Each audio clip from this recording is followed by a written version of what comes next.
ಪಶ್ಚಿಮ ಏಷ್ಯಾದಲ್ಲಿ ನಡೆಯುತ್ತಿರುವ ಸಂಘರ್ಷದ ಹಿನ್ನೆಲೆಯಲ್ಲಿ ದೇಶದಲ್ಲಿ ಅಗತ್ಯ ವಸ್ತುಗಳ ಪೂರೈಕೆ, ಇಂಧನ ಭದ್ರತೆ ಹಾಗೂ ವಿದೇಶದಲ್ಲಿರುವ ಭಾರತೀಯರ ಸುರಕ್ಷತೆಗೆ ಕೇಂದ್ರ ಬದ್ಧವಾಗಿದೆ.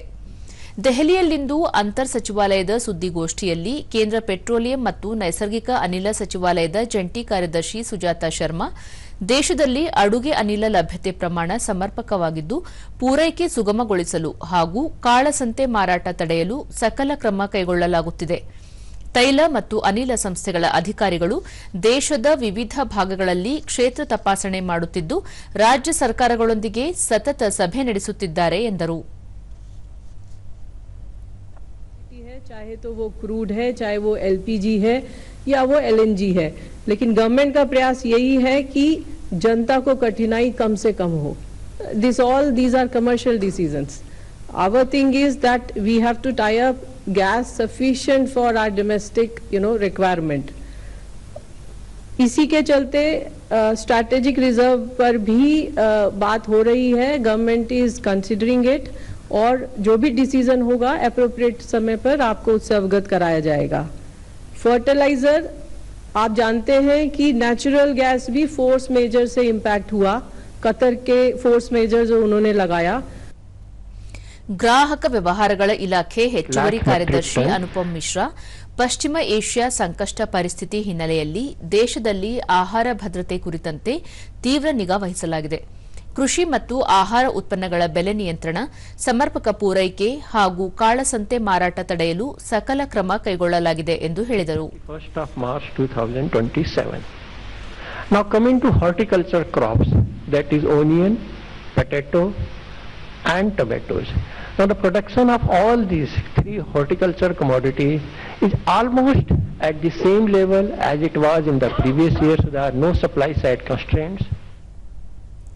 ಆಹಾರ ಮತ್ತು ಸಾರ್ವಜನಿಕ ವಿತರಣೆ ಇಲಾಖೆಯ ಜಂಟಿ ಕಾರ್ಯದರ್ಶಿ ಸಿ ಶಿಖಾ, ಯಾವುದೇ ತುರ್ತು ಪರಿಸ್ಥಿತಿ ನಿಭಾಯಿಸಲು ಅಗತ್ಯಕ್ಕಿಂತ 3 ಪಟ್ಟು ಹೆಚ್ಚು ಆಹಾರ ಧಾನ್ಯ ದಾಸ್ತಾನು ಮಾಡಲಾಗಿದೆ. ಗೋಧಿ 222 ಲಕ್ಷ ಮೆಟ್ರಿಕ್ ಟನ್ ಮತ್ತು ಅಕ್ಕಿ 380 ಲಕ್ಷ ಮೆಟ್ರಿಕ್ ಟನ್ ದಾಸ್ತಾನು ಮಾಡಲಾಗಿದ್ದು, ವನಸ್ಪತಿ ತೈಲ, ಸಕ್ಕರೆ ಸೇರಿದಂತೆ ಎಲ್ಲ ಪದಾರ್ಥಗಳ ಲಭ್ಯತೆ ಖಾತರಿಪಡಿಸಲಾಗಿದೆ ಎಂದು ಹೇಳಿದರು. 15.80 LMT of sugar has been permitted for export, with 3.73 LMT exported so far. Exports are primarily to Sri Lanka, West Asia and East Africa. Retail prices have also remained stable with very low inflation of around 3% over past 3 years. Thank you. ಹಡಗು ಸಚಿವಾಲಯದ ಹೆಚ್ಚುವರಿ ಕಾರ್ಯದರ್ಶಿ ಮುಖೇಶ್ ಮಂಗಲ್, ವಾಣಿಜ್ಯ ಹಡಗುಗಳ ಸಂಚಾರಕ್ಕೆ ಯಾವುದೇ ಅಡಚಣೆಯಾಗಿಲ್ಲ. Persian ಕೊಲ್ಲಿ ಪ್ರದೇಶದಲ್ಲಿರುವ 16 ಭಾರತೀಯ ಹಡಗುಗಳು ಮತ್ತು ಅದರಲ್ಲಿ ಕಾರ್ಯನಿರ್ವಹಿಸುತ್ತಿರುವ 433 ನಾವಿಕರು ಸುರಕ್ಷಿತವಾಗಿದ್ದಾರೆ ಎಂದರು. की रिपोर्ट प्राप्त नहीं हुई है. गुजरात, महाराष्ट्र, गोवा, केरला, आंध्र प्रदेश, पुडुचेरी के स्टेट मैरीटाइम बोर्ड्स ने स्मूथ फंक्शनिंग की पुष्टि की है. मंत्रालय, ministry of external affair, Indian missions तथा मैरीटाइम स्टेक होल्डर्स के साथ लगातार कोऑर्डिनेशन कर रहा है. ವಿದೇಶಾಂಗ ಸಚಿವಾಲಯದ ವಕ್ತಾರ ರಣಧೀರ್ ಜೈಸ್ವಾಲ್, ಗಲ್ಫ್ ರಾಷ್ಟ್ರದಲ್ಲಿರುವ ಭಾರತೀಯರ ಹಿತರಕ್ಷಣೆಗೆ ಅಗತ್ಯ ಕ್ರಮ ಕೈಗೊಳ್ಳಲಾಗಿದೆ.